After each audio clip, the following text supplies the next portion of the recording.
Hey guys, thanks for joining us for this 97th episode in Season 2 of Good Questions with Cameron Dole. Special guests on this episode include actress Mary Hollis Inboden. Got a new series that premiered last night on AMC called Kevin Can F Himself.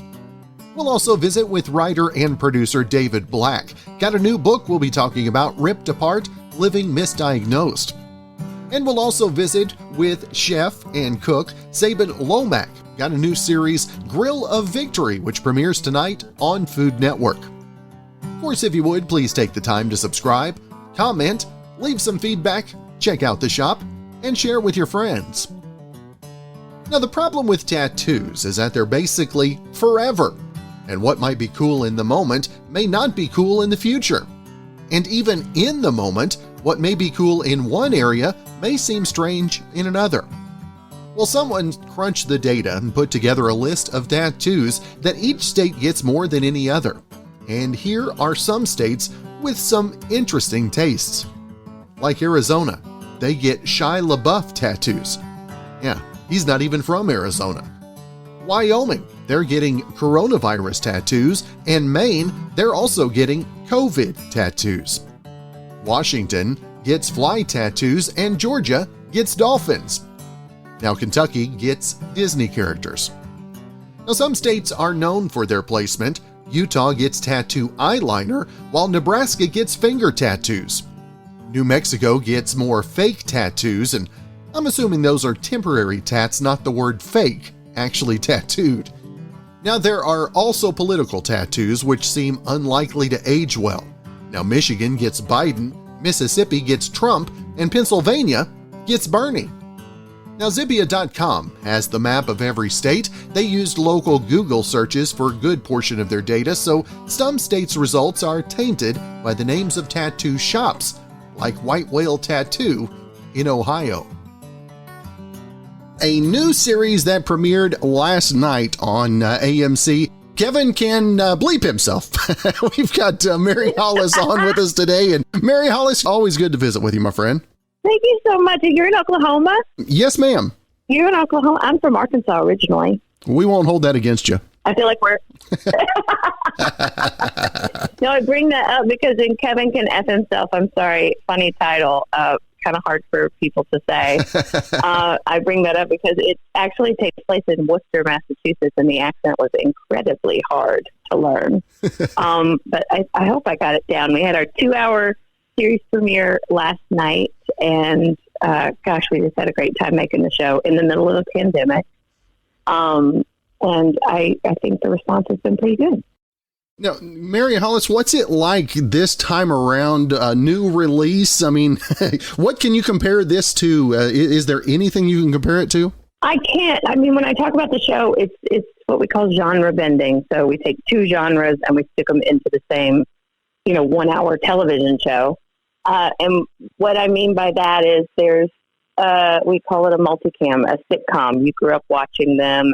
I would say shows like Everybody Loves Raymond, Home Improvement, Last Man Standing, things that are taped in front of a live studio audience with a big, funny male lead.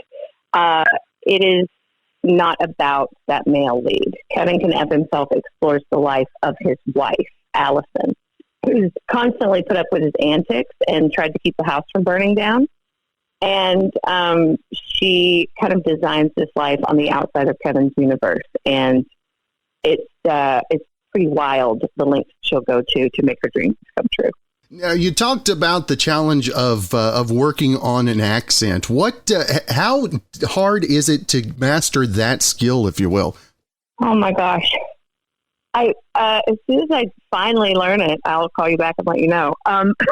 It was a big challenge. We had a lot of help from a dialect coach. That was lucky. AMC really set us up for success with kind of all the resources. But we shot the thing in outside of Boston, so that was helpful. First of all, because you're kind of immersed in that world, and an accent that is very difficult to learn, and also can sound, if you haven't heard it before, a bit comic. Truly, is very real. And I think being around the the community, those fabulous Boston people, that was really helpful. And then also what I found in the accent work was Patty really is more of an attitude. So as soon as I had the attitude down, which comes, sort of from the inside, then the talking like her felt less like me doing an impression or mimicking her. And she just started to sort of slowly come out. But it was a challenge for this Arkansas girl. And also the challenge is you don't want to make anybody from New England not proud of you. they're like the best people in the world, but you don't want any of them on your bad side. So I'm just trying to make the people of New England, specifically Worcester, Massachusetts, proud. So with the new series and COVID and everything like that, how was it more difficult to maybe get the camaraderie in the early going? You know what? We were cast, and then we were shut down a couple of days before we were supposed to start filming. And then we all thought maybe the show was going to go away, but AMC hung with it. And 6 months later, we all relocated to Boston to film the show. And in that time, we, like everybody else, adjusted and met and worked and read scripts over Zoom. So we were kind of developing our camaraderie and our ensemble over, virtually, which a lot of people, had to sort of adjust to last year and on into this year. But I know for Annie and I, we also, began our friendship. Annie Murphy, my co-star, and I began our friendship over FaceTime and Zoom during that, 6-month pause. And we got so close so quickly that I remember filming the first scenes in Kevin where we're not friends yet. And that was one of the biggest challenges of the show was kind of trying to pump the brakes on my, closeness to her and restart as if we were, we're adversaries in the beginning of the series. It gets better, but we're not running together at the beginning. There you go. Now, Mary Hollis, what can folks expect as the series progresses with new episodes coming each week? I think they can expect a lot of chaos and watching a woman, a desperate and, sort of woman who's been made miserable by her buffoon, sort of controlling, manipulative husband.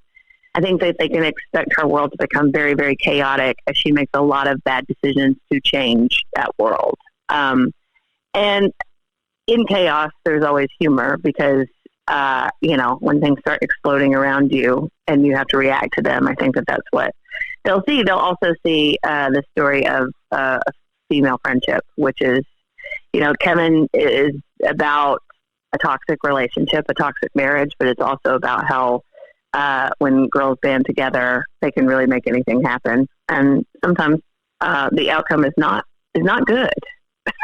But they are powerful and they can't make anything happen. Again, Kevin can F himself on AMC. Mary Hollis, I always want to make sure and let folks know not only where they can find more about the show, but also everything you've got going social media wise as well. Oh, I'm at Mary Hollis Inboden on Instagram. I'm at Mary Hollis on Twitter.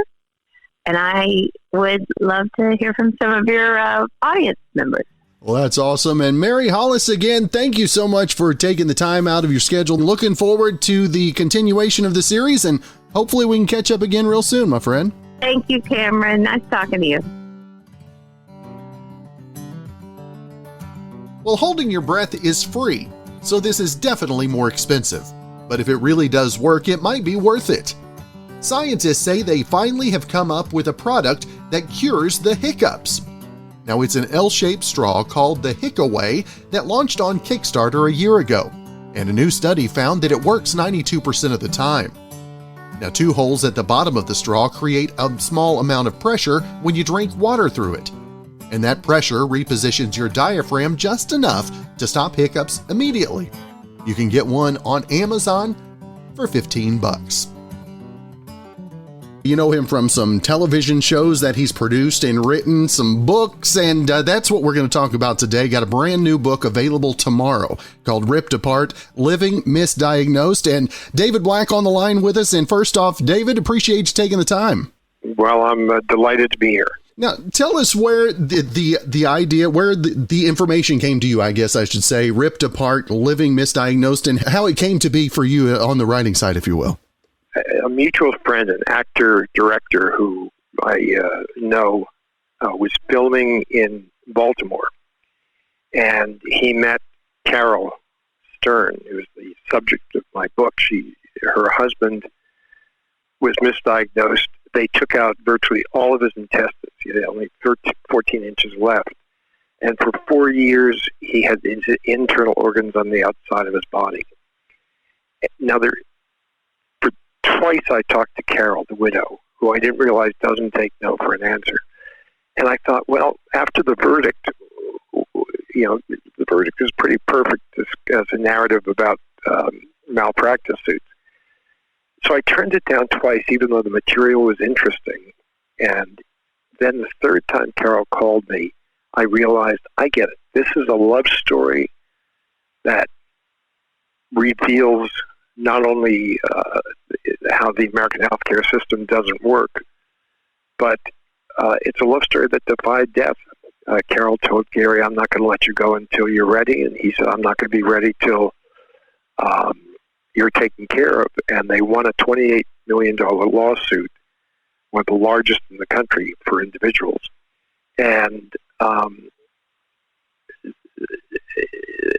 it interested me because I suddenly realized it is a love story which discusses the American healthcare system. And more than that, it's Carol, in my 40-plus years as a professional writer, I was a journalist for 20 years and did a lot of TV. There's only one other case where someone I interviewed, and I did maybe 150 interviews for articles. Only one other person became a lifelong friend, as Carol has. I know this isn't an easy story to tell either. There's information. How hard was it to pick and choose what to share and what to keep back, if you will? Well, Carol, as I said, was completely candid, and there was there was nothing she couldn't talk about. It was very hard for me at first before I realized she trusted me. I trusted her. But she was completely candid about everything, and that caught my attention too. I mean, she's a remarkable woman. For example, while treating her husband or watching how he was mistreated, she invented a device, sort of like a gasket for suction machines in your body, and she invented a new, better way, which doctors and hospitals are now using, but she never wanted to copyright or register it or get a profit off of it. She just gave it away. She's a remarkable woman. And what do you think is maybe for just the average American, the average Joe out there, what do you think this book is going to maybe solidify as, like you mentioned, the inequalities, the inadequacies of our healthcare system? Well, the book urges everybody who has any encounter with a doctor or a hospital or one of the pop-up clinics that they have, ask questions. If your doctor doesn't want to answer the questions or kind of dismisses your questions, get a new doctor.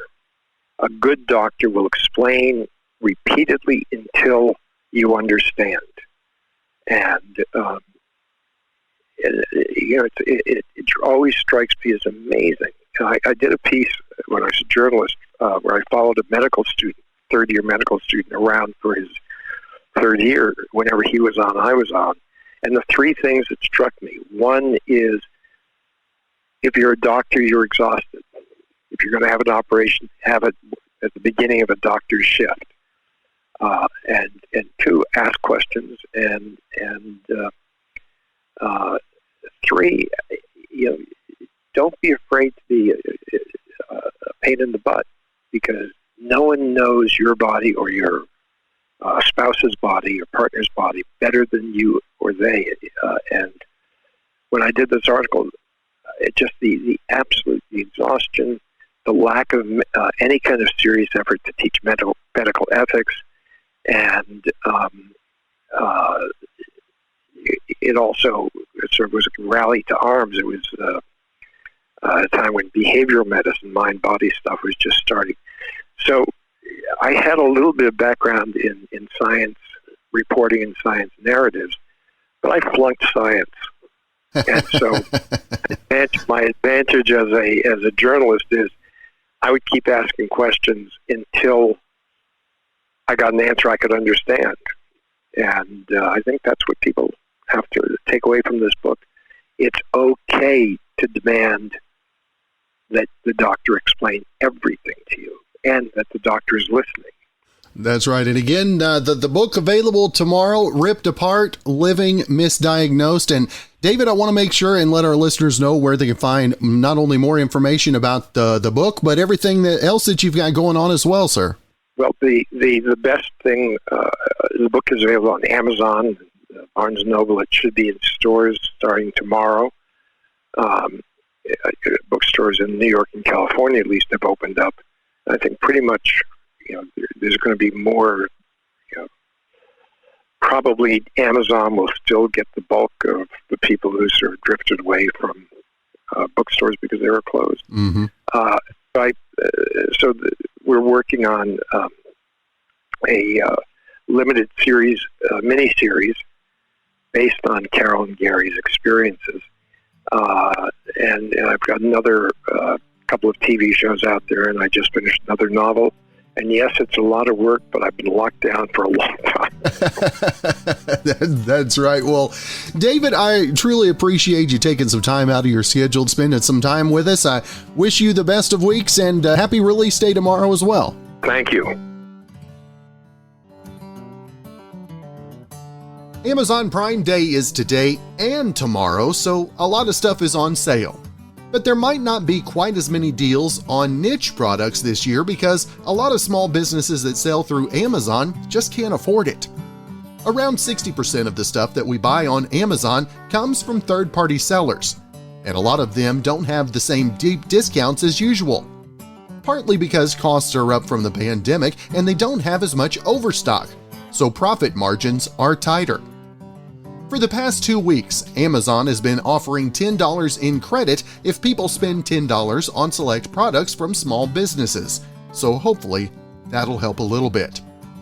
Now there are still a lot of discounts though. The website CNET has put together a good list of deals for you to go check out.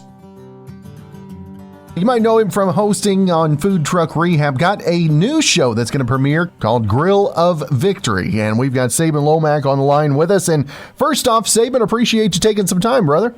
My pleasure. Thank you for having me. Be on. Now, Sabin, tell us a little bit about Grill of Victory. If folks haven't seen the previews, the trailers, and what to look forward to. Well, Grill of Victory is really special. It's 3 rounds of, I like to call grilling mayhem, right? So we have 3 amateur home cooks, just like a lot of you listening, who think you're very, very good on the grill. And each round we are throwing new challenges at you. So you might be grilling a salad this round or a pizza the next round. At the end of each episode, the winner gets a brand new outdoor customized kitchen of their dreams. It's Food Network's biggest reward in history. So it's going down. It's a lot of fun, nothing like grilling and cooking outside, and that's what Grill of Victory is all about, and having a lot of fun. It's a really fun show. Now, talk about grilling as we come into the summer months. I mean, how much time do you spend around a grill as we look forward to those months that's available?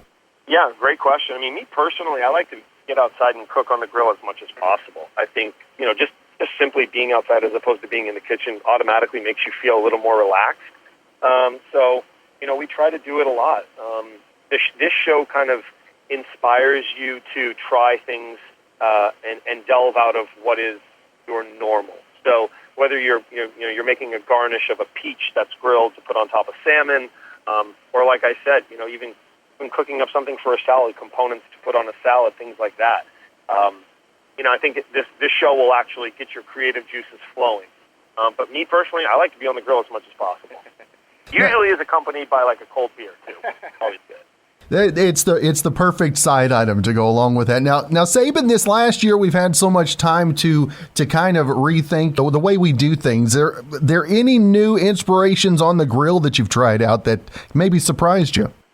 Yeah, I mean, I think that there's, like just things you can do with bread, things you can do with side items, things you could do with, I mentioned fruit. I think that it's beautiful, fun garnishes that adds like a lot of different complexities and flavors. So, this last year I've spent a lot of time, at home, obviously like everyone else. And, if you're cooking seafood, adding different elements that you can actually grill and throw, we throw wood chips sometimes in our gas grill and get a little different flavors and more of a smoky flavor.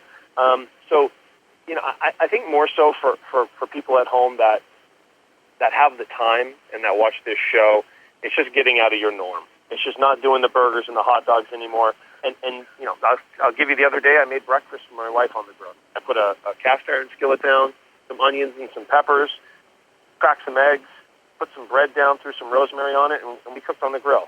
So stuff like that. I think just actually getting out of the kitchen and being outside. Well, Sabin, I appreciate you telling us about the new recipe, but something about morning radio and having chefs on, because I'm not a morning breakfast guy, so I'm always starving to death whenever I finish visiting with you guys. There you go. We're doing our job if we're making you hungry. That's right. Now, Sabin, for you, what are maybe some of the biggest misconceptions that folks have coming into grilling? I know it can be a little scary your first time around. Yeah, and especially like when it's competition, it's scary. But I think the biggest misconception is that you have to make it some fancy, extravagant experience. Sometimes just keeping it simple is the way to go. As long as, I say one of the biggest pitfalls is the timing. So if you're cooking two different types of protein, obviously they could cook at two different temperatures, or you're cooking a protein and a vegetable. They don't go on at the same time. But the biggest misconception, I think, in general is that it has to be fancy. I think that's the fun part of barbecuing is it's not fancy. It's not this 5-star kind of bougie experience. It's really just transporting me to your backyard. There's something nice about it. So I think that when you can accomplish that and you can make someone feel like they've been in your backyard, that's the ultimate. That's good stuff. And again, the premiere of Grill of Victory is on Food Network. And Sabin, I always want to make sure and let folks know not only where they can find more about the show, but also everything you've got going social media-wise as well. Yeah, thank you. Yeah, I mean, more about the show, obviously, on Food Network and myself. You can find me on Instagram, Twitter, Facebook, Sabin Lomac, SABIN LOMAC. Certainly appreciate the support. Tune in. You're going to have a lot of fun. Now, Sabin, coming up on Father's Day this weekend, then we go right into the 4th of July, right around the bend as well. I mean, are you ever going to get the smell of a fresh fire out of your hair? You know what? Probably not, and I like it that way. Right? I like it. I don't want to shower. I want to have barbecue sauce all over myself. Hopefully, some ketchup stains somewhere, like a vinaigrette. I mix it all up, and until my wife finally just says enough's enough. That's good stuff. Well, Sabin, again, thank you for your time, brother, and looking forward to the new series. Thank you so much. Appreciate you. Have a great week. Well, thanks again for joining us for this 97th episode in Season 2 of Good Questions with Cameron Dole. If you ever have a comment, question, anything else you'd like to know, you can hit me up on the contact page at gqwithcam.com. You can also find me on Instagram, Twitter, TikTok, and Facebook, all at GQ with Cam. If you'd like to help out in the funding for this podcast, you can visit our merch store where we've got hoodies, mugs, tumblers, shirts, stickers, and more. That's gqwithcam.com/shop. You can also give a one-time donation at buymeacoffee.com/GQwithCam. If you have a special guest idea, email me gqwithcam@gmail.com. Well, thanks again to Brandon Allen for coming up with our theme music. We're going to let him play us out and hope you guys have a great rest of your Monday.